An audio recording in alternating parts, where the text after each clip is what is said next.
Falando nisso. Olá, seja muito bem-vindo a mais um episódio do podcast Falando Nisso. Eu sou Humberta Carvalho e este é um programa em áudio e vídeo do Sesc Goiás e um oferecimento do Sistema Fecomércio.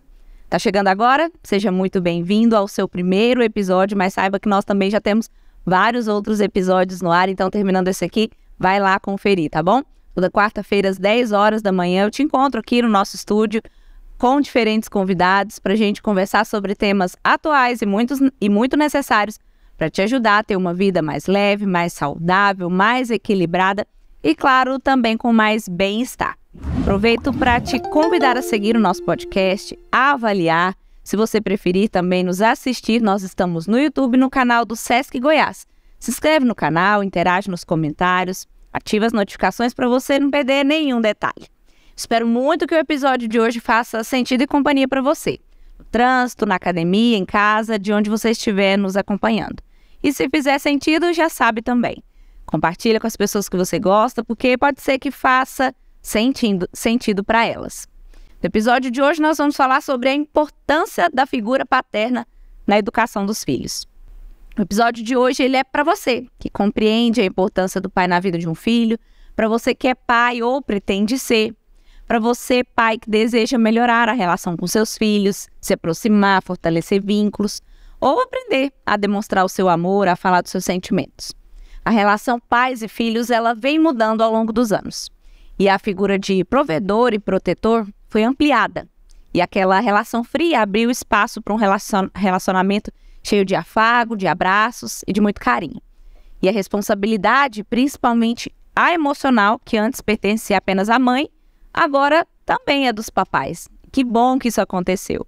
Quem tem pai presente, física e emocionalmente, sabe o quanto é bom. Por outro lado, as pessoas com pais ausentes, o que pode acontecer por diversos motivos, podem sofrer pela falta da relação ou até mesmo com traumas por toda a vida. Para a gente conversar sobre os desdobramentos dessa nova realidade e ajudar mais pais a compreenderem e assumirem suas funções paternas com ainda mais responsabilidade emocional, eu recebo hoje aqui no nosso estúdio dois convidados muito especiais, o neuropsicólogo Simon Ferraz. Simon, seja muito bem-vindo, muito obrigada por aceitar o nosso convite. Muito obrigado, Humberta. Para mim é um prazer enorme estar aqui, falar de um tema tão importante para a sociedade. Coisa boa. E recebo aqui também o gerente de controle interno do Sesc Senac, o Rives Pacheco. Rives, muito obrigada também pela sua participação, por dispor do seu tempo e companhia aqui com a gente. Eu que agradeço, Humberta. Muito boa tarde. É um prazer estar aqui com vocês, né? Com o Dr. Simon, já soube que é um neurocientista, né? Neuropsicólogo, né? E acredito que vai ser um bate-papo gostoso. Vai, essa é a nossa proposta. E antes da gente começar, eu queria conhecer um pouquinho de vocês. Bom, eu sou especialista em neuropsicologia, né? Além de psicólogo, sou especialista em ABA, que é a análise do comportamento aplicada para autismo e deficiência intelectual. Atualmente sou gerente multiprofissional do Hospital São Cotolengo, a Vila São Cotolengo, né? Bem tradicional aqui no estado. Sou professor de psicologia na Unialfa e atualmente também trabalho com o público infanto-juvenil na clínica, voltado geralmente para transtornos do neurodesenvolvimento e ajustamento de comportamento, tanto na infância como na adolescência. E você, Rives? Então, atualmente, eu exerço a função de gerente de controle interno no Sesc Senac Goiás, né? Tenho 48 anos, sou formado em ciências contábeis, tenho especializações na área de auditoria, na área de controle e finanças, e enfim, né, é um desafio novo para mim, primeira vez no estúdio, e estou aqui ansioso para ver o que vai rolar daqui para frente, né, para conversar de um assunto tão bom e necessário. Coisa boa, espero que a sua experiência seja positiva aqui com a gente hoje. E eu queria começar perguntando pro Rives, né, assim, Rives, quantos filhos que você tem, como que é a sua relação com eles? Então, eu tenho 2 filhos. Eu tenho o Murilo, de 29 anos, e tenho o Marcos Vinícius, de 23 anos, né? E tenho um neto de 4 meses. A coisa mais linda, o Ravi, né? Foi um presente que eu e minha esposa recebemos o ano passado. E é isso. E o que mudou na sua vida depois que você se tornou pai? Quem que era o Rives antes de ser pai? Quem que se tornou o Rives depois de ser pai? Então, interessante. Eu sempre sonhei em ser pai. Eu acho que isso estava no meu DNA. De criança, eu brincava em ser pai. E cresci com isso, né? Fui pai muito cedo, muito jovem, aos 19 anos eu fui pai. e meu primeiro filho veio antes do meu casamento, e trouxe muita responsabilidade, além do que talvez eu estivesse pronto naquele momento, né? Mas não abandonei, tive um período sabático aí, difícil, até conseguir me casar, até conseguir adquirir minha residência, né? Então só consegui me casar 2 anos depois, mas mudou para melhor. Eu acredito que eu comecei a enxergar a vida sobre um prisma de responsabilidade para com os outros. A partir dos meus filhos, essa responsabilidade foi muito maior. Bacana. E você, Simon, além de neuropsicólogo, você também tem uma história, uma experiência diferente com a paternidade. Você gostaria de compartilhar com a gente? Claro, sem problemas. O meu filho mora comigo, né? Eu separei da mãe dele quando ele tinha por volta de 1 ano de idade, mas ele mora comigo, né? O que é uma configuração um tanto diferente do que a gente espera culturalmente, né? Quando a gente fala para as pessoas ficam um pouco assustadas, né? Mas na época eu e a mãe dele sentamos, conversamos, um diálogo muito importante, que dentro das configurações da minha vida e da vida dela, sobretudo em questão de rede de apoio, no caso seria melhor ele ficar comigo. Mas ele tem uma mãe muito presente, né? Nós fazemos, mesmo separados simbolicamente, digamos assim, nós estamos juntos dentro da educação dele, então todas as decisões são tomadas juntos, mas estruturalmente, fisicamente, ele mora comigo e é uma grande experiência, né? Tanto para mim quanto para ela. Mas, de fato, há uma configuração, né, aquém do que é a cultura. Gera uma estranheza. Mas, ao tempo que eu acho que é o que nós vamos falar disso aqui hoje também, né, que o século XXI, ele trouxe muitas mudanças em termos de dinâmicas, de estrutura de sociedade, e isso é absolutamente importante para casos como esse, né? Pais que podem ser cada vez mães, digamos assim, culturalmente, né? E mães que também vão estar incluídos sempre em busca dessa rede de apoio, que rede de apoio, talvez, principalmente nos primeiros anos de vida, substancialmente seja um dos aspectos mais importantes na educação, na criação de uma criança. E falando da função em si, da função paterna, qual que é a função paterna, a função do pai na vida de um filho? Seria diferente da função da mãe? A mãe tem uma, o pai tem outra, como que é? Olha, quando a gente busca na psicologia, principalmente dentro de aspectos da psicanálise, por exemplo, Freud, Lacan, Winnicott, a gente sempre vai perceber uma tendência ao lado simbólico da mãe ser mais forte, né? Porque culturalmente isso era muito forte, principalmente quando esses textos foram escritos e criados no século XX.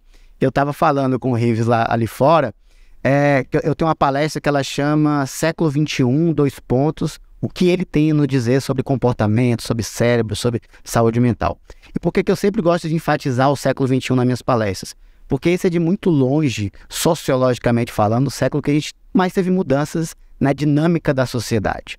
E quando eu dou essa palestra, eu costumo colocar uma imagem de um eletrocardiograma para representar o século XX e o século XXI. E no século XX é uma imagem de eletrocardiograma reto, quando a pessoa está com os batimentos bem fraquinhos e fica reta a linha, para representar uma padronização, era estável, né?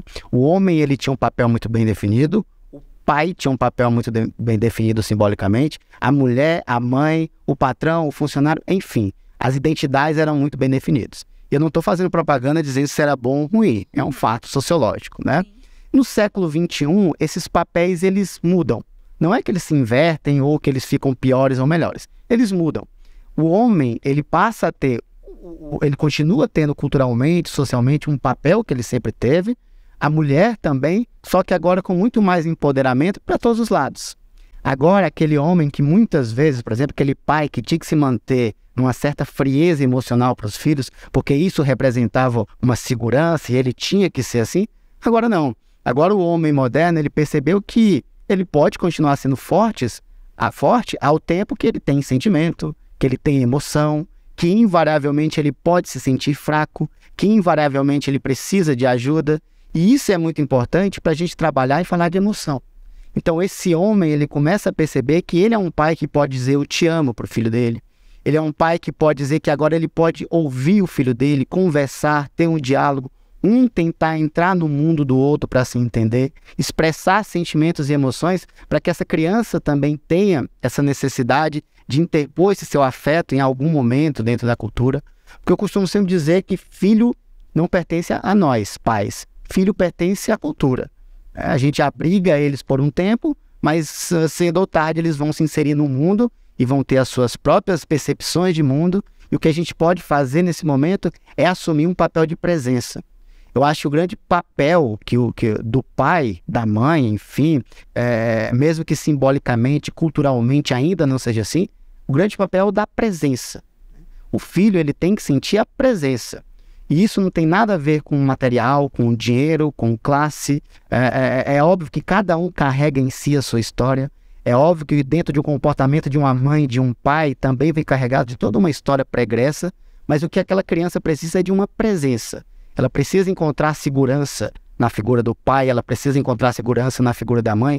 Mesmo que os dois muitas vezes caminhem por caminhos opostos em termos de identidade sociocultural, essa criança precisa enxergar a presença. Então, para mim, o grande papel do pai é ser essa presença na vida da criança. É ser um ato de confiança. Um exemplo para uma criança que logo, logo vai se inserir no mundo e vai interagir em sociedade também. E, Rives, me conta uma coisa. Tudo isso que o Simon acabou de falar pra gente, isso foi algo natural quando você se tornou pai lá aos 19 anos e os seus filhos foram crescendo?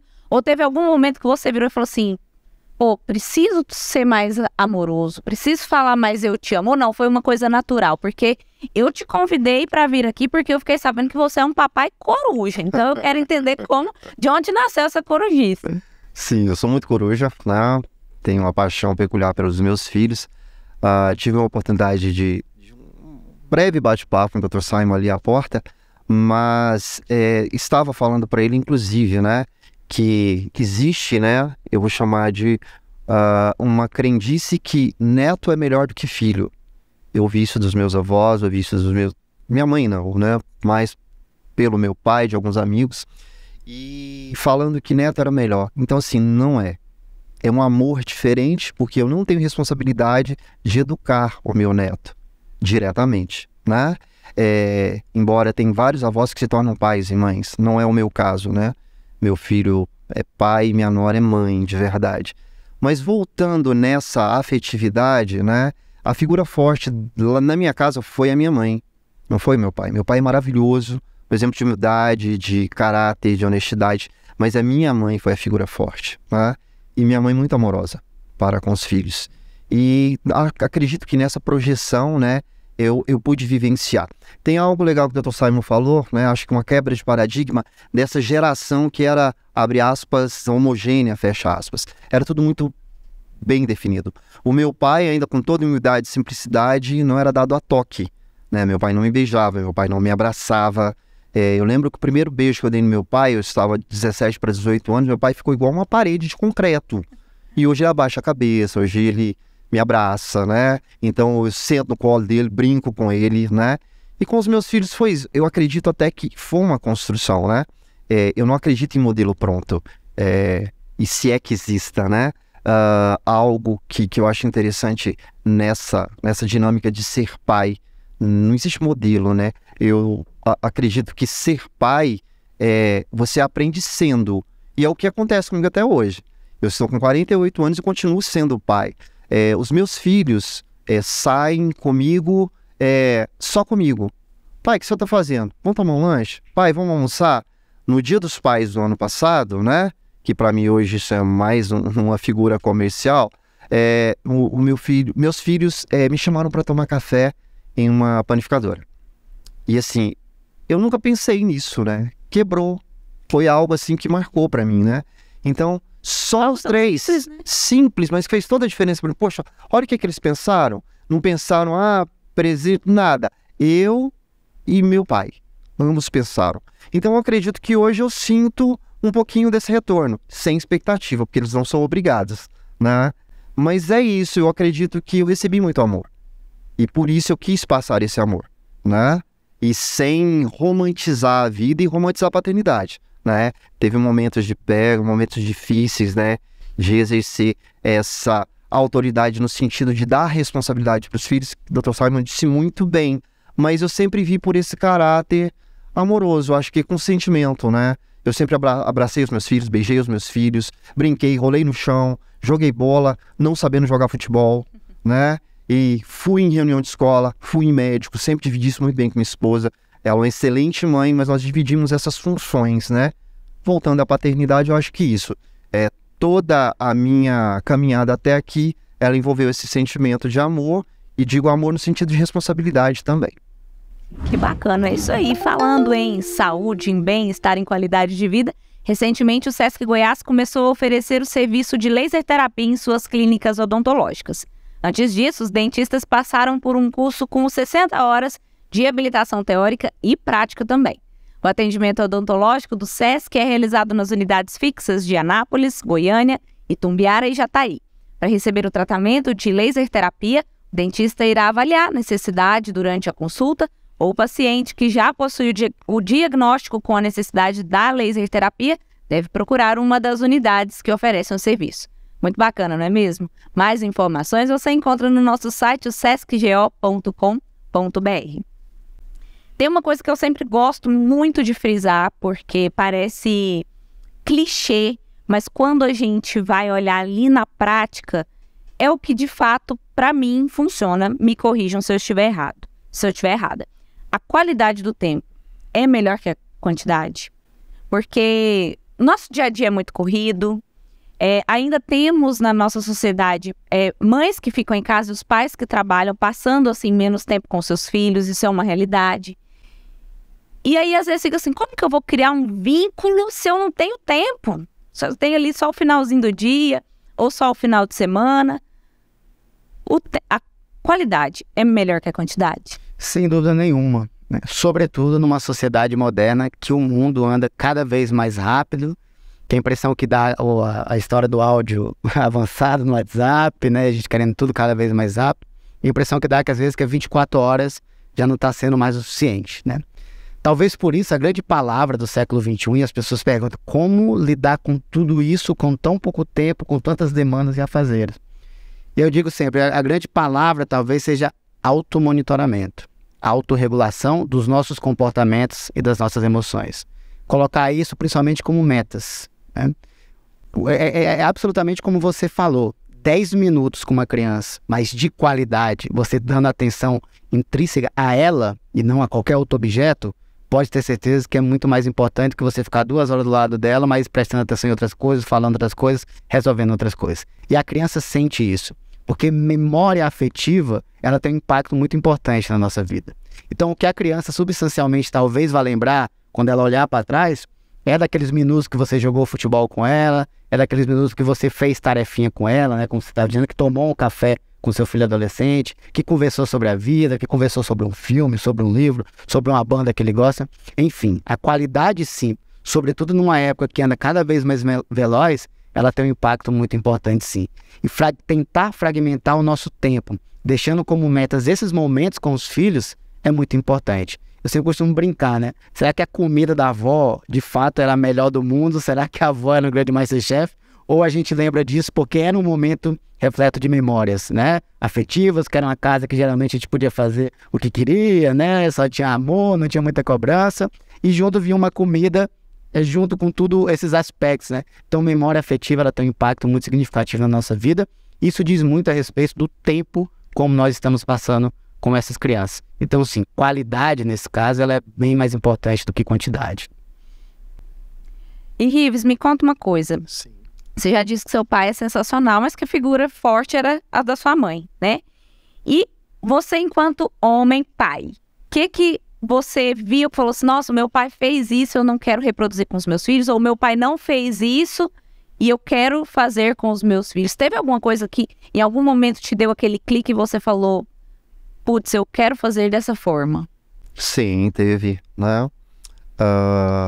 Justamente esse tempo de qualidade de estar junto, né?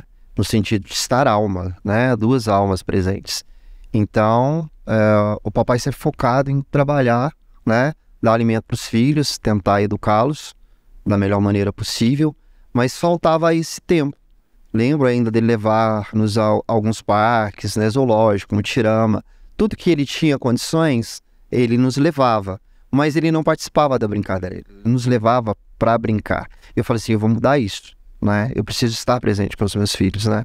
Quando eu digo que eu ia em reunião de escola, que eu ia em médico, e eu ia mesmo, a ponto de pegar meu filho xingando o porteiro da escola e corrigindo na frente dele, e ele chorar, pai, por que você fez isso comigo, né? E eu falei, jamais, você precisa aprender a respeitar as pessoas, ali ele é autoridade, ali ele é quem cuida de você, você não é dono do mundo. Então, assim, dar responsabilidade, até no momento lúdico, de brincadeira, né, falar a linguagem da criança, eu procurei fazer isso com os meus filhos, eu vou mudar isso, né? Eu quero que quando meu filho tiver dúvida, quando ele tiver problema, ele me procure, né?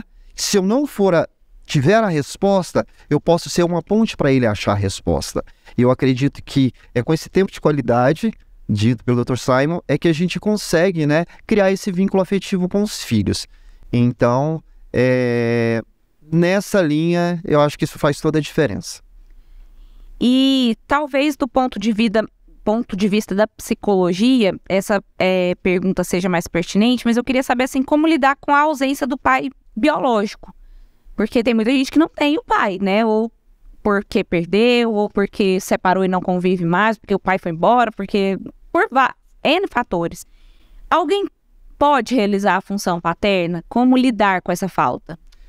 Paternidade, maternidade, ela é um símbolo, né, cultural. As pessoas representam esse símbolo, né? Mas o nome, pai e mãe, ela é algo intrinsecamente cultural, digamos assim, né? Então hoje a gente até fala muito pais ou cuidadores, né? As próprias escolinhas hoje tomam muito cuidado com isso, porque, claro, cada um de nós carregamos uma história. E uma história que nem sempre depende da gente, o comando, as rédeas dela, e, sobretudo, ainda mais num país como o nosso, onde ainda há tanto abandono paterno, principalmente, né? Homens abortam também, né? Talvez até mais que as mulheres, simbolicamente falando, mas isso é um símbolo. Outra pessoa pode se desenvolver esse papel, né? Você tem uma biologia, claro, eu sempre costumo falar muito isso. O ser humano hoje, é impossível ver o ser humano sem ser por esses 3 aspectos. Então, toda vez que eu vou atender uma criança, uma adolescente, enfim, toda vez que eu vou trabalhar dentro da psicologia, eu tenho que enxergar aquele ser humano dentro do aspecto biológico dele, dentro do aspecto psicológico, mas principalmente dentro do aspecto social. O Piaget dizia isso, né? O Piaget dizia que todo fenômeno ele é biológico nas suas origens, mas ele é sempre social nas suas extensões finais. Então, sim, biologicamente, o nosso pai biológico, por exemplo, pode não ter exercido a função por algum motivo, ou por abandono afetivo mesmo, ou por algum motivo de morte, por exemplo, ele não fez parte ali da vida do filho, mas outras pessoas podem assumir esse papel. E dentro desse empoderamento, a percepção desse indivíduo de mundo é muito importante. Você acabou de falar, né, Ives, da questão que a sua mãe assumiu esse papel muito forte, né, dentro da sua vida.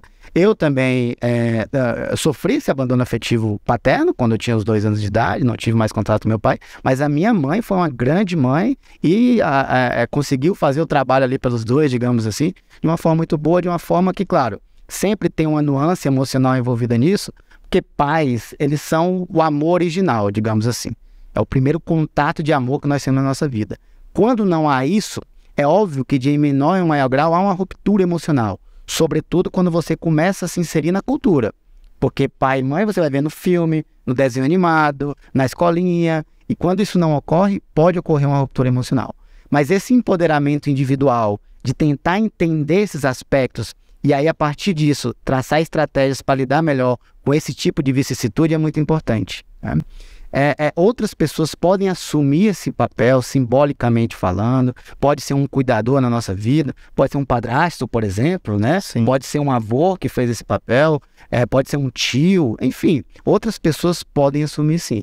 É claro que a gente espera, a gente espera do pai, a gente espera da mãe certa postura, mas a vida é muito imprevisível, né? Nós não temos o controle sobre ela em boa parte do tempo. E quando isso não ocorre, quando essa originalidade da vida não nos ocorre, quando o caminho assertivo que as pessoas esperam não ocorre, a gente pode sim fazer essas substituições, simbolicamente falando, desde que seja bom para a gente também, né? Eu costumo sempre dizer que o amor ele funciona em liberdade. Então também não é procurar o pai e a mãe num relacionamento, né, quando já se torna adulto, né, simbolicamente falando, mas é tentar se empoderar disso, entender toda essa nuance que ocorreu na sua vida para você ter atitudes mais assertivas frente a isso, com o passar do tempo, com o passar dos anos, lidando melhor com isso, né? entendendo que a vida é imprevisível, que o pai deveria ter tido feito esse papel, não o fez, mas a partir disso, como que a gente pode seguir e elaborando melhor as nossas emoções e sentimentos. Quando a gente não consegue fazer isso sozinho, é sempre interessante buscar uma ajuda profissional para lidar melhor com essas emoções. É óbvio que todo tipo de rejeição machuca, dói, mas ela também tem as suas curas, né? Justamente por causa das outras substituições, justamente por causa das outras pessoas, outros símbolos que vão aparecendo na nossa vida. E isso que você falou é muito interessante, né? A psicanálise também fala bastante sobre isso, de você buscar no seu companheiro, na sua companheira, aquilo que você não teve, né? Do seu pai, da sua mãe. Mas é bom a gente falar que não é porque uma criança não tem a presença do pai, a presença não só física, mas a presença emocional também, que ela vai ser uma criança infeliz, um adulto infeliz, né? Claro. Isso tem muito mais a ver com as nossas relações inerentes à vida do que necessariamente com, né, de novo falando desse símbolo, né? Quando a gente pensa no desenvolvimento infantil, eu costumo sempre dizer isso para os meus alunos lá no curso de psicologia. Criança, ela tem dois tipos de aspectos quando a gente olha psicomotor, por exemplo. Você tem aqueles mais funcionais, coordenação motora fina, grossa, equilíbrio, posturas, enfim, né, todos esses importantes para a gente lidar melhor com as questões funcionais da nossa vida. Mas tem um aspecto muito importante que às vezes é subestimado, que são os relacionais. Afeto, comunicação, controle de agressividade, né? E tudo isso a gente vai emergindo e interagindo a todo momento com o meio. A gente vai construindo isso a partir do meio. Então, claro, uma criança pode não ter tido o pai biológico ali presente, por algum motivo, a presença dele física, mas ela pode sim encontrar, por exemplo, dentro da escola, dentro da sociedade, dentro da sua própria casa com a qual o ambiente que ela está, esse afago, esse aconchego, esse momento, né? Para lidar justamente com essas emoções dela que podem ter ficado prejudicadas por causa desse abandono. Mas é sempre trabalhar muito isso, não através de uma culpa, ou não através da agressividade, culpando o outro, enfim, mas é olhando para frente, né? A partir disso, como que a gente pode elaborar isso melhor, as emoções melhor, principalmente dessa criança, buscando ali entender melhor os mecanismos internos, por exemplo, do afeto dela, da expressão dela para o mundo, corrigindo ela, né? Limites também são questões muito importantes, mas ao mesmo tempo colocando nisso afeto, colocando amor. Isso é absolutamente importante para uma criança. E isso pode ser feito por um pai físico, biológico, mas também pode ser feito por outras pessoas, né? E tomar esse cuidado e observar bem isso na criança. Eu queria pegar um gancho aqui com... Claro, fica à vontade. Interessante, no processo de criação dos meus filhos, eu sempre trazia os coleguinhas deles para casa. Né? Eu já cheguei a ter, assim, uma dúzia de adolescentes dormindo lá em casa. Espalhar colchão, coisa e tal. Coisa que eu não deixava meus filhos fazerem, é que sem juízo de valor, outros pais deixavam. Eu tinha muito medo, né? De eles se desviarem, né? De um propósito de vida. E aí, eu trazia os colegas para dentro de casa, ia conhecer, levava, buscava, em festa, qualquer coisa assim. E como eu fui muito ajudado nas carências que eu tive, né? De algumas ações do meu pai, eu achei em grandes pessoas que fazem parte da minha vida, né? Um patrão, um colega, enfim. E com os meus filhos não foi diferente, a ponto dos amigos deles me procurarem, sentar para conversar, para bater papo. Tem amigo dele que me cumprimenta no dia de aniversário, né? E tem história de um colega específico do meu filho caçula, né?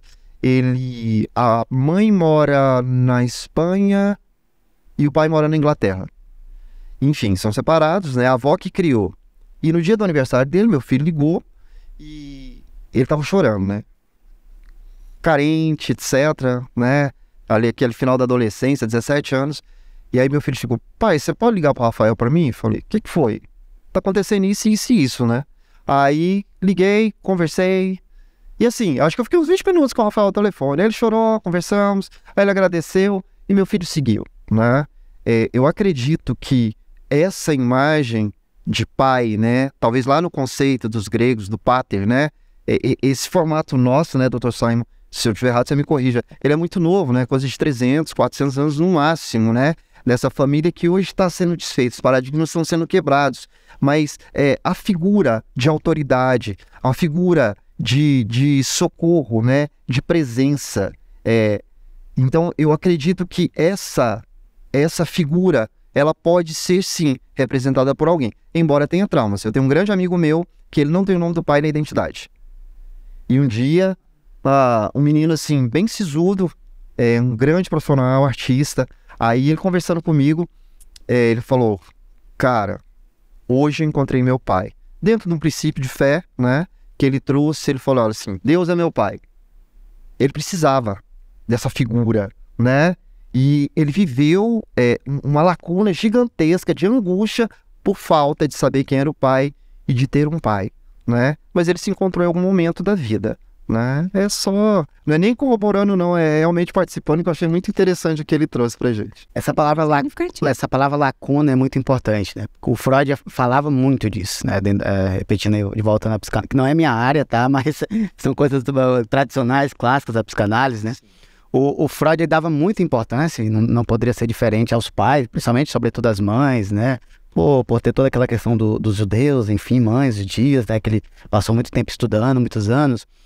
Mas ele sempre dizia que as faltas que a gente busca enquanto adulto geralmente realmente voltando a essa questão do amor original. Pai, mãe, etc. Inclusive ele vai citar religião, relacionamento amoroso. A gente está sempre atrás, segundo ele, na verdade, de um protetor, de uma proteção. Se a gente pega o sinônimo de pai e mãe, talvez seja esse o grande sinônimo, proteção, alguém que protege. E quando a gente perde essa proteção por algum motivo, ou porque não a teve lá desde o início, ou porque também a vida vai caminhando e a gente vai se distanciando cada vez mais dos pais também, a gente vai buscando esse amor em outros polos, né? E quando a gente teve esse afeto, isso vai ter um impacto na nossa vida, quando não teve, vai ter outro. Mas é muito importante, Humberta, conversar com a criança, né? A criança, em algum momento, ela vai chegar e perguntar, vai questionar. Como a gente estava falando, a cultura é muito soberana nisso. Não adianta mentir para ela, não adianta fantasiar. Em algum momento, ela vai conviver com isso. Então, conversar com ela, né? Respeitando o tempinho da criança para ela vir atrás desse assunto, ela querer falar sobre isso. E aí explicar de uma forma lúdica, né? De uma forma educativa, evitando procurar culpados para aquilo, mas pensando lá na frente, né? Tentando fazer com que a criança entenda essas questões imprevisíveis da vida, ou que às vezes a vida vai sair dessa fantasia da perfeição que a gente espera, e tentar dentro do lúdico se inserir no mundo dela e explicar essas situações, né? Esse diálogo ele é muito importante, a gente não pode subestimar o poder de capacidade de entendimento de uma criança, e a gente começa com um diálogo, com a conversa, trazendo ela para esse mundo. Que bacana, é isso aí. E falando nisso, em estreitar laços e fortalecer vínculos, que tal participar de uma programação especial juntinho com seu bebê? A Biblioteca do Sesc Faisalville, em Goiânia, realiza todo mês o Tem Bebê na Biblioteca, uma ação para bebês de 0 a 3 anos que promove o aprendizado e a interação entre o ambiente familiar e os livros. O projeto estimula o desenvolvimento infantil por meio da leitura, de maneira lúdica e criativa, já que proporciona o acesso a livros específicos para a faixa etária, com aspectos sensoriais, compostos por imagens, sons e texturas, tudo isso para chamar a atenção da criança por meio da visão, da audição e do tato. Quer saber mais? Acesse o site sescgo.com.br e vem com seu bebê para a biblioteca. Rives, teve alguma situação na sua vida com seus filhos ou com algum deles que talvez você olhe para trás e fale assim, eu não teria vivido isso, eu não teria tido essa oportunidade de estar próximo ou de acolher. Enfim, alguma situação que você se lembre que você não teria vivido se você não fosse próximo deles? Próximo emocionalmente falando? Tem várias, inclusive, Murilo vai há 20 anos atrás, foi uma guinada profissional para mim. Eu trabalhava no escritório de contabilidade, fiquei 4 anos, e trabalhava 14 horas por dia. Trabalhava às vezes sábado, às vezes domingo, às vezes feriado. E um dia, meu filho ligou lá no escritório, pediu para a mãe, ligou, falou, pai, eu não tô te vendo. O senhor não faz mais tarefa comigo. Foi assim, opa, eu preciso mudar. Comecei a espalhar currículo, né? E voltei a ter um emprego onde eu pudesse dar mais atenção e continuar com aquela presença. Ele acusou isso para mim, né? E num segundo momento, eu fiz, logo que eu estava concluindo minha primeira especialização em auditoria, eu fiz um processo seletivo numa grande empresa e tinha a oportunidade de seguir carreira como auditor lá dentro, né? Eles implantaram um programa de auditoria e aí o recrutador, eu pedi uma prova, ele pediu para eu ir na empresa, fez a prova comigo e depois fez uma entrevista. Me explicou que era o mundo de auditoria e que eu chegaria a ficar um mês fora de casa. Se eu estava pronto para isso, que a época, né, com filho adolescente, ele, olha, parece que você é bem família, né, gosta de estar junto dos teus filhos. Enfim, eu queria citar essas duas situações que me fizeram refletir, né, e eu não me arrependo de ter procurado um outro lado e de ter conseguido equilibrar trabalho, família e estar com eles. Por exemplo, literalmente, eu acompanhei meus filhos em cada fase dos estudos. O Murilo até se formar, inclusive eu tive uns 20 minutos com o Dr. Simon antes, eu tive esse privilégio. E aí eu estava contando para ele, o Murilo é músico profissional, ele é formado em artes visuais e chegou um momento da vida, ele fez 5 vestibulares para arquitetura. Em um determinado momento, ele chegava na segunda fase e não passava. No último foi na UEG, havia 28 vagas e ele ficou em 30º lugar. E aquilo, respirava, né? E aí, um dia, conversando com meu irmão, ele falou, libera o Murilo desse peso. Cheguei em casa, conversei com ele, falei, meu filho, se você for médico, eu vou ser o pai mais frustrado do mundo, com todo respeito aos médicos. Mas se você for músico, eu vou ser o pai mais feliz que você possa pensar. Ele, sério, paizão? Eu falei, sério. É tudo que eu precisava escutar. Levantou, me deu um abraço. Enfim, o Murilo é um músico maravilhoso. Maravilhoso. Eu sou pai babão, né? Gosto de música, mas ele é excepcional. Dá aula para criança, dá aula para criança especial, né? E se encontrou naquilo que ele faz, né?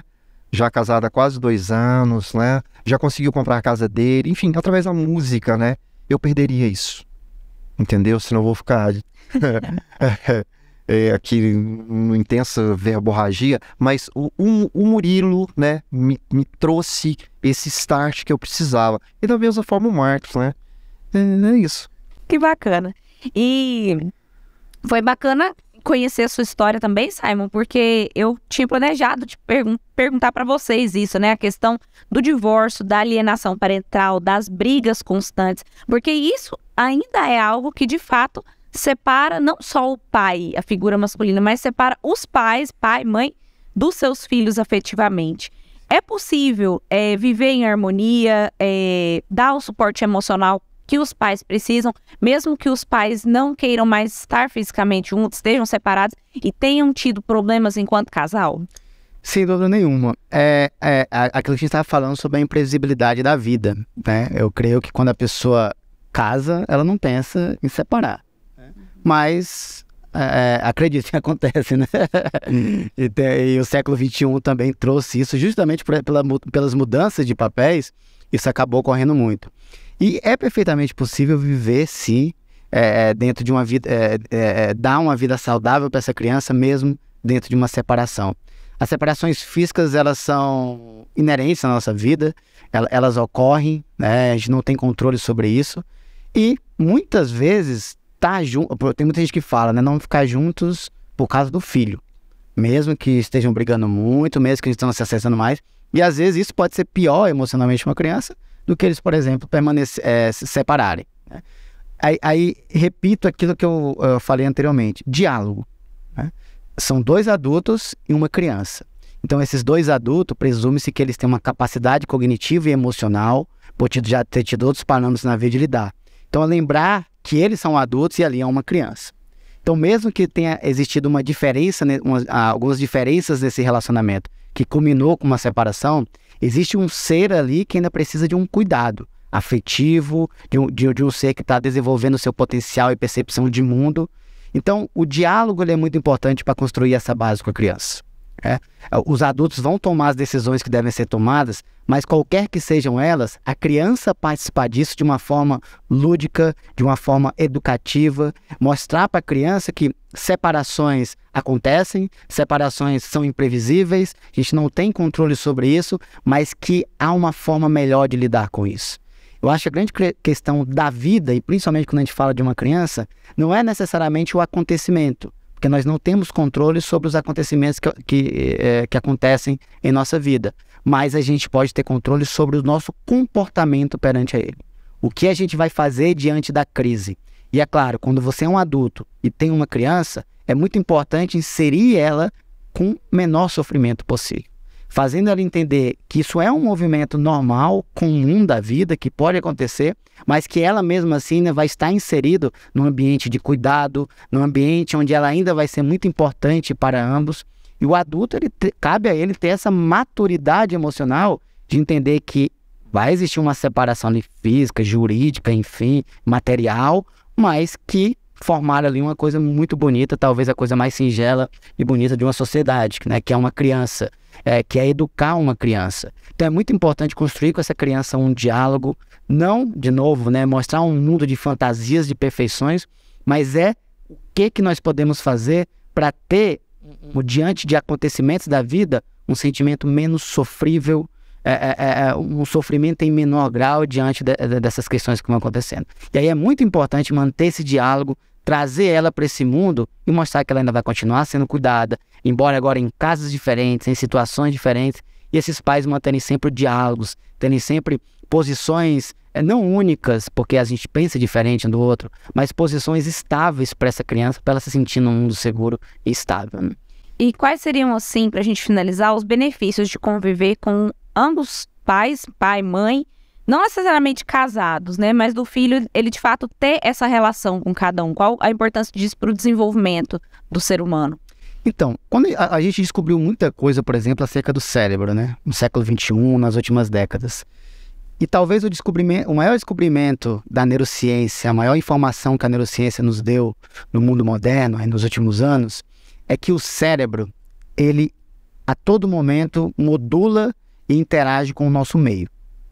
Então, quando a gente pensa em construir um potencial cognitivo bom para uma criança, quando a gente pensa em construir uma boa percepção de uma criança que ela tem do mundo, o cérebro como gerador das emoções dessa criança, é muito importante que ela tenha esse afeto. Afeto é a palavra mais importante para uma criança.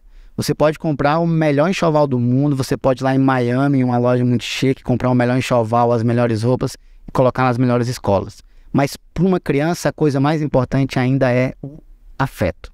E esse afeto, a gente espera sempre que venha originalmente, digamos assim, dos pais. Mas, dentro de uma imprevisibilidade da vida, isso pode não ocorrer.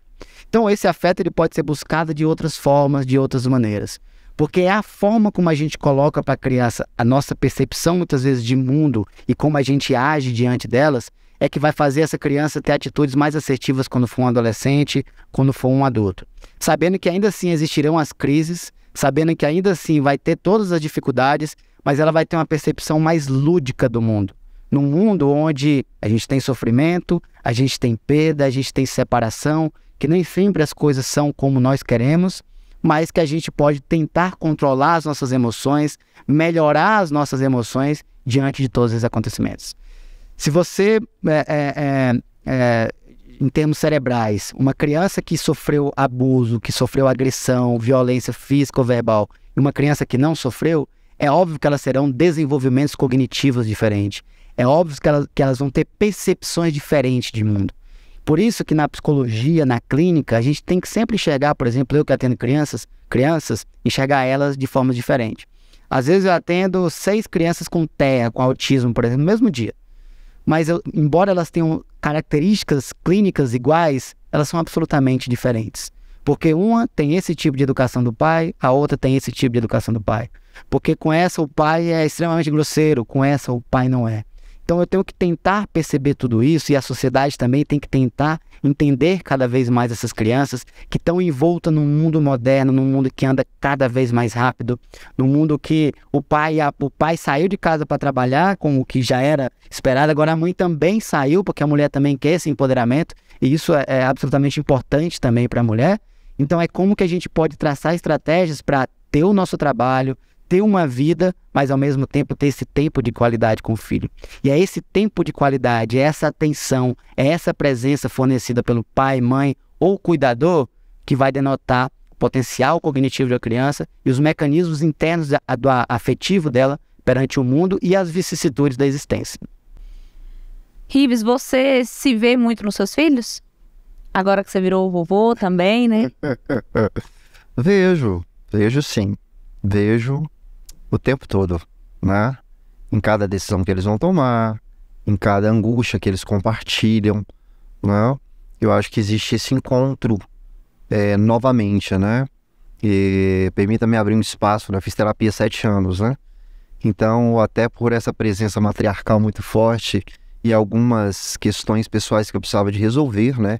E talvez ouvindo várias mulheres, que eu fiz terapia em grupo há muito tempo, desabafando na clínica, né? Enquanto paciente, e a maioria dos homens não ficavam até o fim, né? E esses 7 anos me deu um prazer imenso de me reencontrar, né?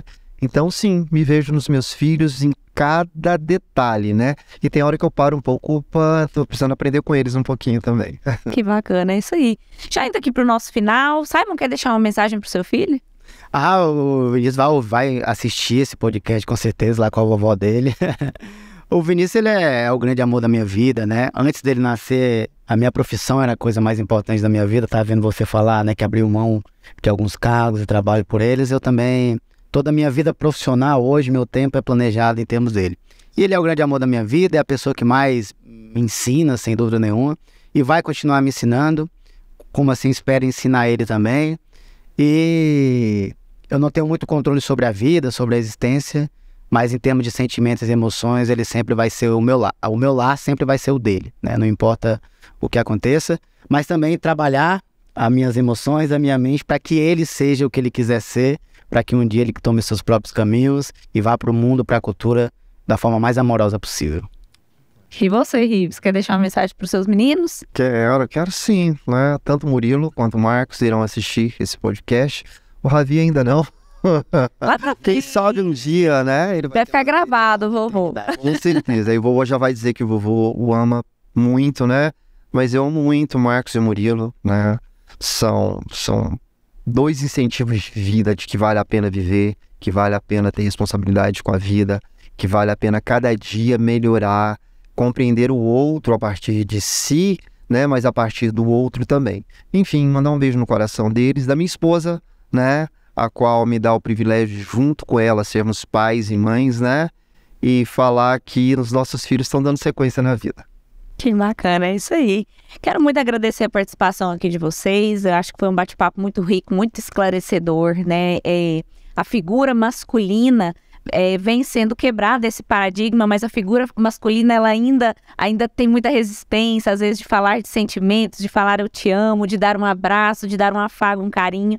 Então, acho que falar sobre isso é muito importante, porque o desenvolvimento de um ser humano, nós somos seres humanos e seres sociais, então a gente precisa desse afeto, como o Simon bem colocou. Então, acho que a gente precisa falar disso. Então, eu espero muito que os papais que estão nos ouvindo, que já são papais, que querem ser papais, que eles aprendam muito com esse bate-papo nosso de hoje, que foi muito enriquecedor. Simon, muito obrigada pela sua participação, agradeço muito por ter estado aqui com a gente hoje, por compartilhar o seu conhecimento. Se alguém quiser conversar com você, onde que te encontra?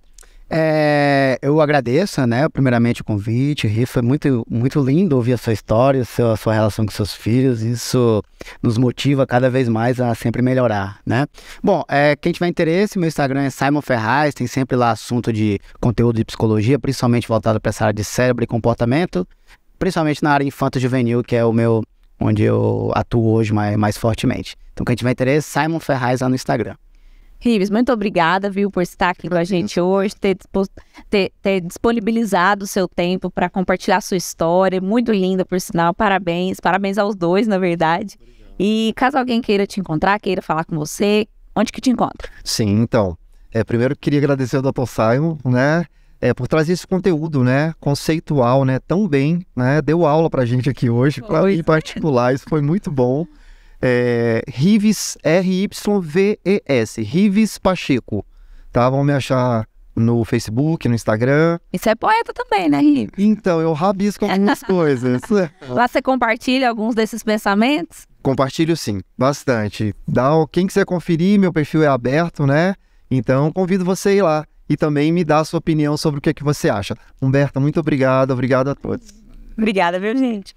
É isso aí, nós estamos chegando ao fim. Gostou do nosso episódio de hoje? Eu espero que sim, eu aprendi muito e eu espero que você também aprenda muito. Aproveita para compartilhar esse episódio com os papais que você conhece, com as mamães, com os cuidadores, porque é muito conteúdo bom, conteúdo gratuito para enriquecer a sua vida. Então segue o nosso podcast, avalia. Se você nos acompanha pelo YouTube, segue o nosso canal. deixa a sua opinião, se inscreve para não perder nenhuma novidade. Eu encerro o episódio de hoje com uma frase do filósofo Sêneca. Ele diz o seguinte: a parte é parte da cura, o desejo de ser curado. A gente se vê na quarta-feira que vem, às 10 horas da manhã. Até lá! Falando nisso.